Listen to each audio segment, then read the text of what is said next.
Abbiamo accostato, anche nelle immagini avete visto, il Papa in paradiso per l'ultima storica missione a Lampedusa, circondato dagli immigrati, con diciamo, una messa letta davanti al timone di una barca appunto dei nordafricani sbarcati a Lampedusa, e l'inferno di Berlusconi, perché il PDL è in rivolta dopo che la Corte Suprema, la Corte di Cassazione, ha fissato al 30 luglio l'udienza per il processo Mediaset per i diritti televisivi. Ricorderete la sentenza d'appello e subito, con uno sprint abbastanza inedito della giustizia, l'udienza successiva che deciderà se Berlusconi sarà condannato a 4 anni per frode fiscale e a 5 anni interdetto dai pubblici uffici. Allora c'è il PDL in rivolta, c'è Cicchitto, c'è Alfano, la Santanchè, tutti che vogliono rivoltarsi contro i giudici, quindi una situazione molto tesa che mette a rischio il governo. Come sempre dal Veneto e con i veneti valutiamo questi fatti, ma anche altri. Partiamo da qui per poi toccare tanti punti. Allora, Presidente, partiamo prima dal referendum sull'indipendenza. A che punto siete, diciamo, con la commissione,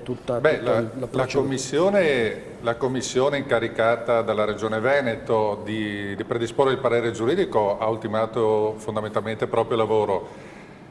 Una strada c'è, una strada è aperta, bisogna avere chiaramente la volontà politica di percorrerla. Non basta che i saggi, cosiddetti saggi, non ce lo meritiamo forse, ma non basta che i giuristi abbiano indicato una via percorribile, pur evidenziando quelli che sono i rischi, quelle che sono le conseguenze di natura istituzionale, bisogna avere la volontà e il coraggio di percorrerla. Io sono soddisfatto dal mio punto di vista perché sia come giurista è stata una bella esperienza, un lavoro entusiasmante in mezzo a molte menti eccelse del nostro Veneto, sia per i risultati che questa Commissione ha prodotto, ovvero sia la possibilità di percorrere questa via referendaria. Per cui, Direttore, io sono convinto che a breve il Veneto, a breve intendo dire entro questa estate, il Consiglio regionale del Veneto sarà chiamato a pronunciarsi su questa questione. Già sappiamo che il progetto di legge presentato da Indipendenza Veneta, che ha come primo firmatario Valdegamberi, progetto di legge che indice il referendum sul quesito appunto dell'indipendenza del Veneto, vuoi che il Veneto diventi una repubblica indipendente e sovrana. Questo progetto di legge è stato sottoscritto e firmato da molti consiglieri, è stato dichiarato urgente, quindi presumo andrà in votazione e lì vedremo un momentino chi vuole continuare a preoccuparsi dell'inferno di Berlusconi, però mi fa un po' sorridere prima la preoccupazione di collocarlo al purgatorio e non all'inferno. No. Io come cristiano non condanno nessuno. No, io come cristiano neanche voi diventi indipendenza veneta. No, ma mi fa sorridere, nel senso che credo che il vero inferno sia quello che stanno affrontando giorno dopo giorno le famiglie e le imprese, e abbiamo visto la differenza tra il grido di dolore lanciato a Castelbrando dagli imprenditori e dalle piccole e medie imprese che quotidianamente chiedono un intervento. Giustamente si diceva anche prima sulla burocrazia, non è solo una questione di tasse e di schei, ma questi sono i problemi e noi ci preoccupiamo del possibile inferno, tra virgolette, che potrebbe, giustamente ha detto prima il direttore, bisogna aspettare la sentenza perché magari lo assolvono, che potrebbe toccare a Berlusconi. Io sono molto più preoccupato dell'inferno che giorno dopo giorno vivono le famiglie e le imprese del Veneto, direttore. Quanto, se mi consente una chiusura, visto che è un argomento che trovo invece molto più di attualità e molto più importante per il destino di ciascuno di noi, è il Papa in paradiso, non tanto per il Papa quanto perché va a toccare un tema, quello dell'immigrazione, che è un tema che non si può né liquidare come ha fatto Borghezio, e qui sono d'accordo con chi prima diceva che manca della sensibilità che invece sicuramente è presente in qualunque persona umana verso il rispetto della vita umana. Però tocca un tema che, se compete al Papa, perché il Papa è il capo della Chiesa Cattolica, ha posto una domanda che a me da cattolico ha colpito molto, ha detto Caino dov'è tuo fratello? Questo il buon Dio ha chiesto all'inizio della storia della Bibbia. E questa è la domanda che ciascuno di noi si deve porre. Non possiamo far finta che non ci siano i 20.000 morti nella traversata drammatica. Però è anche vero una cosa, che il problema esiste, il Papa lo ha sollevato e l'ha riportato al centro del dibattito politico, però non ha indicato una soluzione se non quella di rispettare la vita umana. Le soluzioni concrete poi spettano a chi ci governa e lì forse abbiamo il dovere di fare i conti con quelle che sono le nostre possibilità, la nostra sensibilità e le nostre risorse.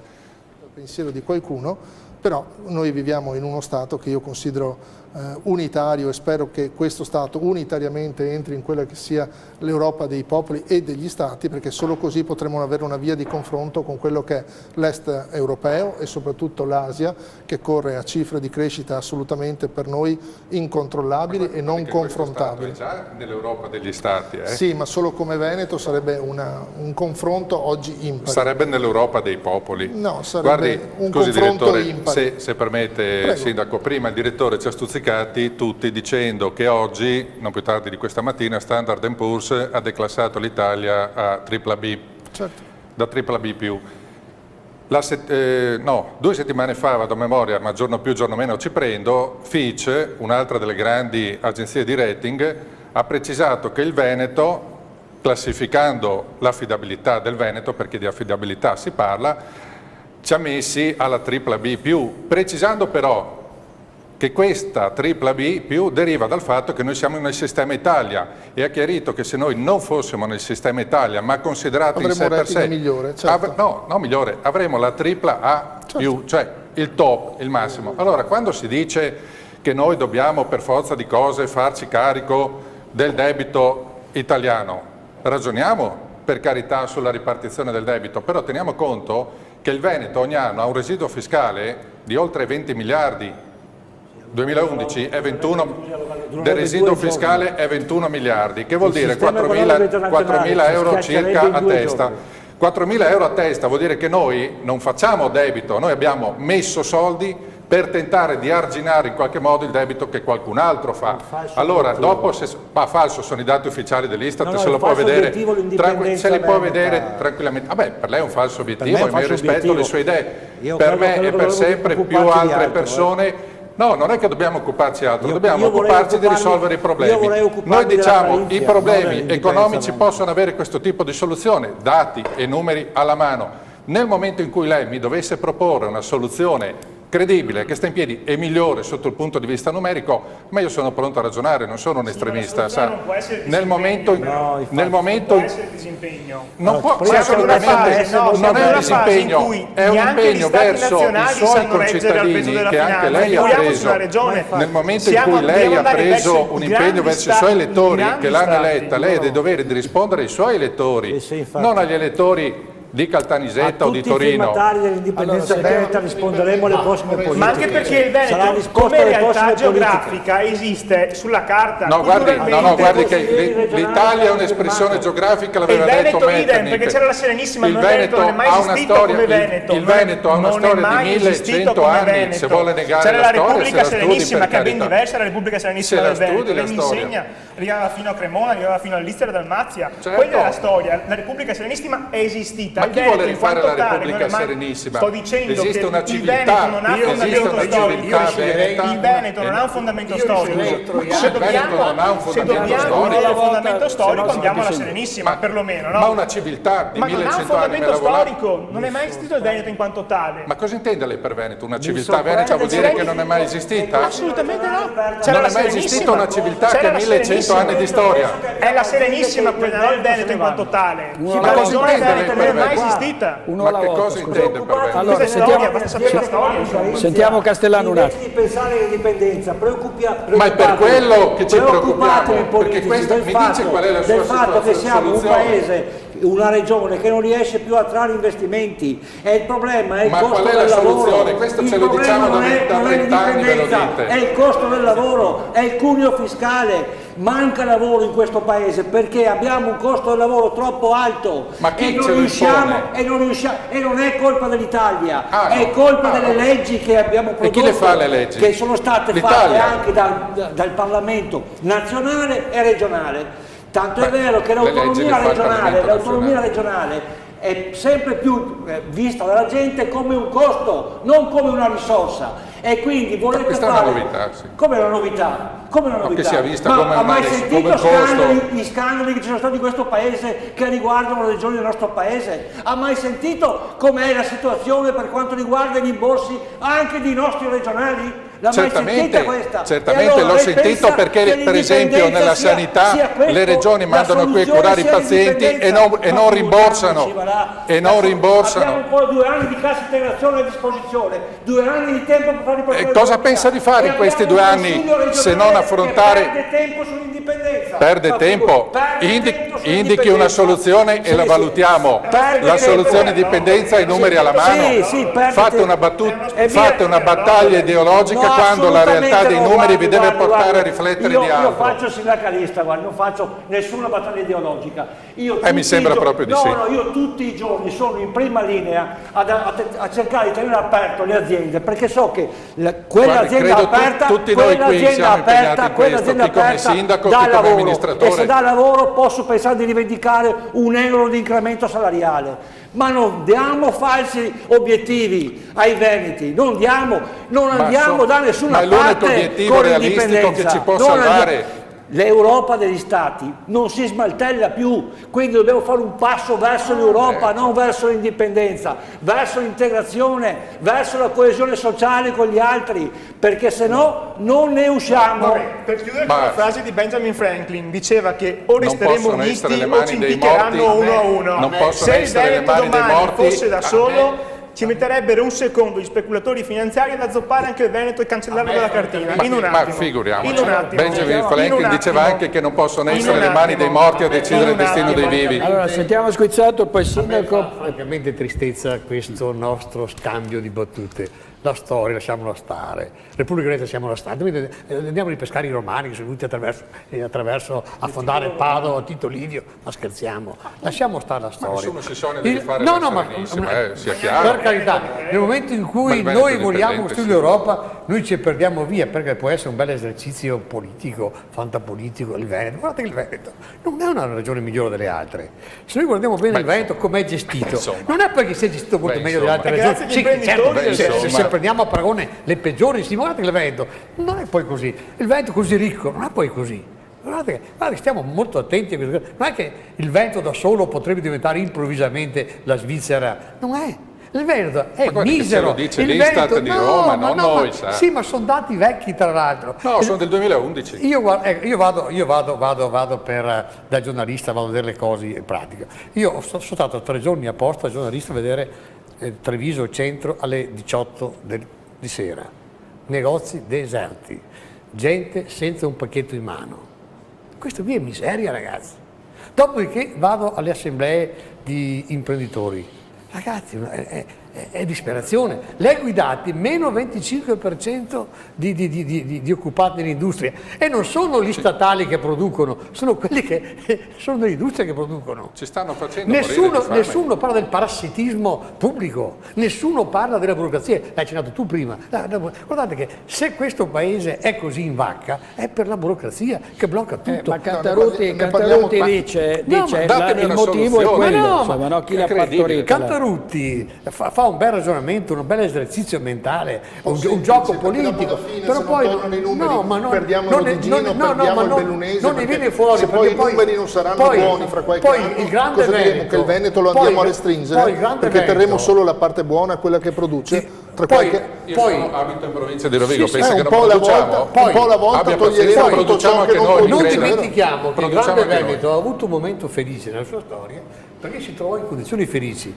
Tanta manodopera, a basso prezzo, partita da zero e faceva, l'ho già detto qui, strasse, ossa e frammentatrice. E forse voglia di lavorare? No. Me lo metta 20 ore al giorno nei capannoni, sì, ma sto dicendo. A cominciare dall'imprenditore. Ha sacrificato il suo Dio ai Skei, lavorando giustamente. Ma questo qui non è vivere, ragazzi. Tant'è che oggi il Veneto tant'è che oggi Treviso soffre più che in altre aree italiane per l'improvvisa mancanza, perché oggi non c'è più capitale, non c'è più manodopera disponibile, perché se noi togliamo i nostri immigrati, si ferma il Veneto, perché dei giovani veneti più nessuno va sul posto delle miniere, più nessuno va in fabbrica, più nessuno va in fonderia, più nessuno va nelle stalle ad allevare le vacche, più nessuno va a raccogliere le salate nei campi.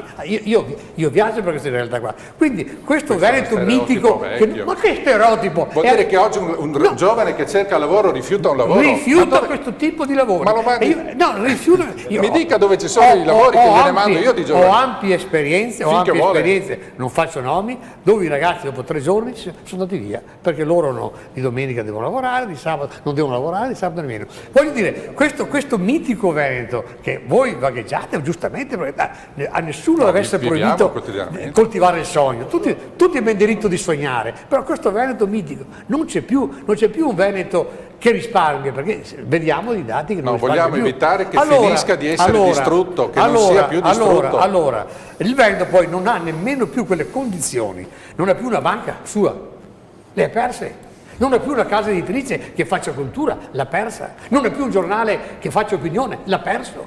Guarda che il Veneto oggi ha le pezze sul culo. Vogliamo renderci conto di questo. E dove vuoi andare con un Veneto indipendente con le pezze sul culo? Di sicuro in un luogo migliore rispetto all'Italia che oggi ci sta finendo di impoverire. Coltivi il suo sogno. Ma in fin dei conti, cosa costa dare ai veneti la possibilità di esprimersi? Vi fa così paura l'idea di un referendum? Perché noi chiediamo in fin dei conti che sia fatto un referendum. Se chiedo al Veneto se non vuole fare le poste, mi risponde di no. Se chiedo al Veneto che se non vuole fare la cosa delle poste, mi risponde di no. Ricordate Bossi, il Dio Po, la Revolution, la Casinusio. È una suggestione. Allora, perché vi fa paura? No, mi fa paura. Perché allora fateci votare sul referendum. Scusate, come sarebbe il problema sicurezza in un Veneto indipendente?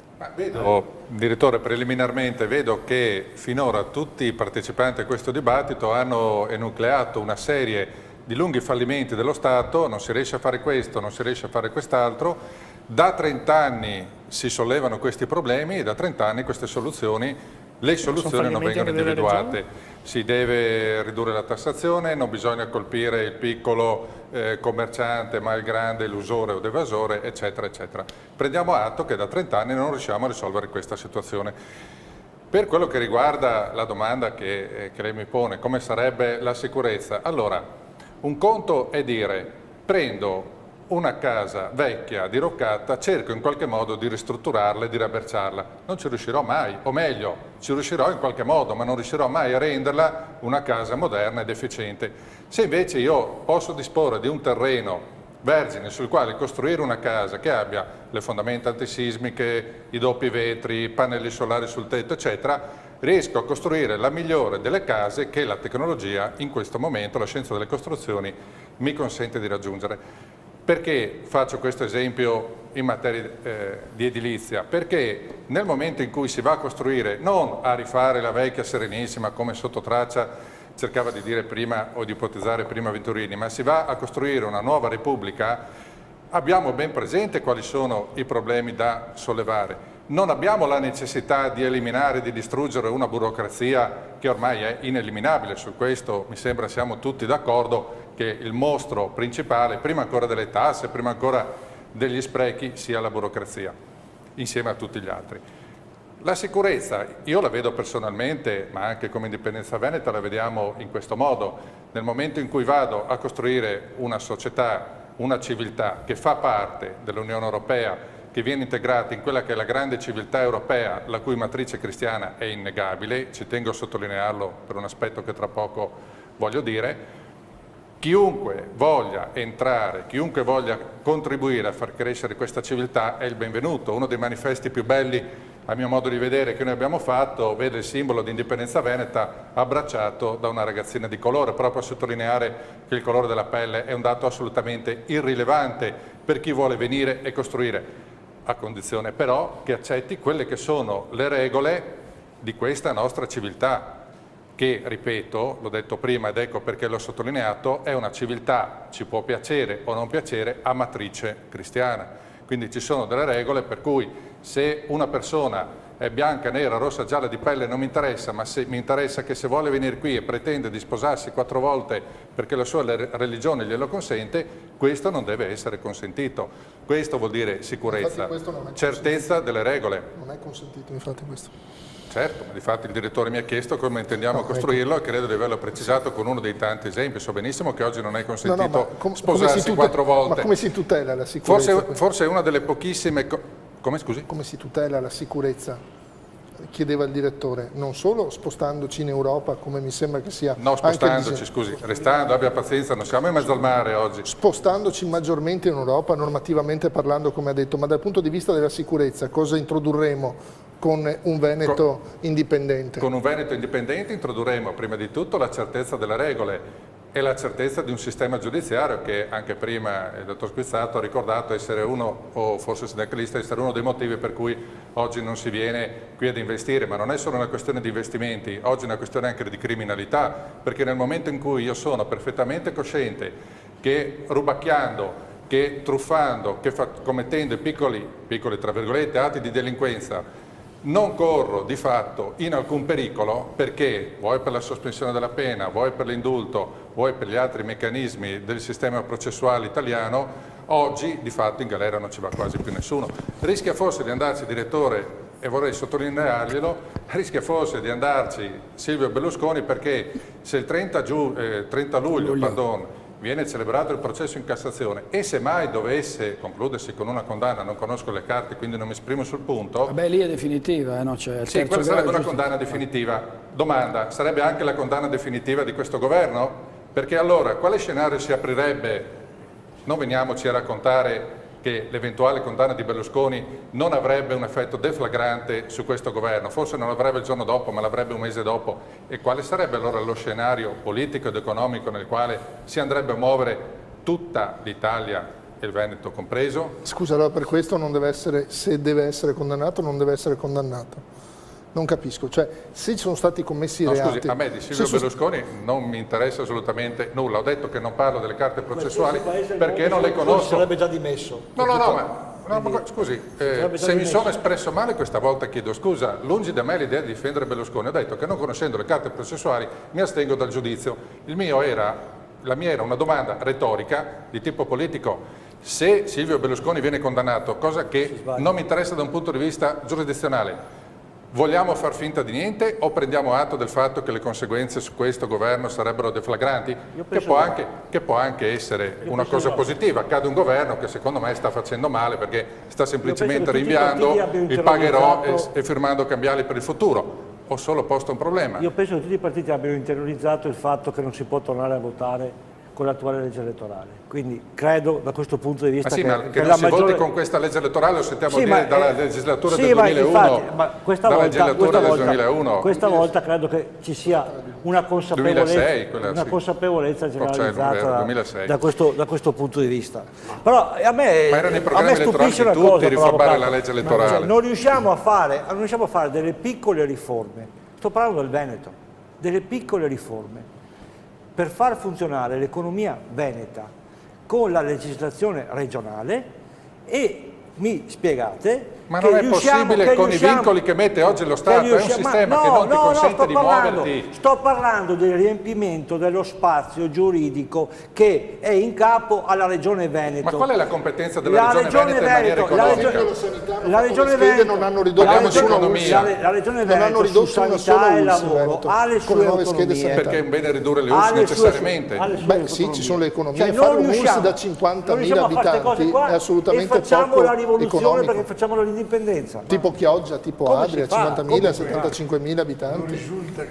Se noi possiamo permetterci, è giusto che garantiamo questi servizi. Non risulta che il Veneto se gli altri ci pagassero i conti aperti, ce li potrebbero permettere. Sono aumentate le posizioni apicali di 34 unità, sono diminuite di 1.600 le unità letto. Allora, da questo punto di vista le nuove schede hanno qualche incongruenza. Perché non si dice nelle pagine iniziali facciamo le ULSS da meno 250? Scusi, no, c'è scritto le ULSS devono essere di almeno 250.000 abitanti. E perché non 400.000? 250.000 perché è un bacino territoriale abbastanza vasto. Che sì, comunque a suo giudizio personalissimo. No, giudizio di chi ha, non sono consigliere regionale. Le lette le schede regionali? Sì, le ho lette tutte. Le ho lette tutte. Sì. E dove c'è scritto che il bacino ideale sarebbe di 250.000? Nel preambolo proprio delle schede sanitarie che sono uscite esattamente 10 giorni fa, c'è scritto che il bacino ideale sarebbe di 250.000 abitanti, salvo poi le legga, salvo poi esatto. salvare le ULSS di 50.000 abitanti di Chioggia e 75.000 di Adria. E altri per motivi di specificità territoriale. Ecco, allora se diventano tutte delle specificità territoriali, torniamo al discorso delle province, non sarà mai messo mano alle province, perché ogni provincia ha una sua specificità territoriale, quella montana, quella marina, quella isolana. Se io a casa mia posso permettermi di tenere 8 auto, dico un numero assurdo per la mia realtà familiare, ma se io potessi permettermi di tenere non c'è chi si può permettere più degli altri. E perché non ce lo possiamo permettere? Perché siamo ancora una regione dove, amministrativamente parlando, una regione dove ci sono delle ricchezze, queste ricchezze vengono quotidianamente depauperate. Noi potremmo permetterci di tenere tutte le ULSS che abbiamo, siamo costretti a tagliare i posti letto, siamo costretti a fare economie di scala in ogni altra non riusciamo a pagare i 4 ospedali, non riusciamo a pagare i 4 ospedali di Project Finance, abbiamo tolto i soldi dei servizi non essenziali. riusciamo a pagarli perché le altre regioni che devono saldare i debiti nei confronti del sistema sanitario veneto non versano la quota parte. La colpa è proprio del Project Finance. Abbiamo fatto 4 ospedali che non riusciamo a pagare. Il vero è che la classe politica veneta non è migliore di quella nazionale, no, che la burocrazia veneta è migliore di quella nazionale. Questo è il punto. Vogliamo salvare sempre le piccole realtà perché hanno le specificità. Siamo come il resto d'Italia. I politici se facciamo così, la politica le veneta, specificità, a uno alla volta, per favore, se no non capiscono niente a casa, spizzati. I politici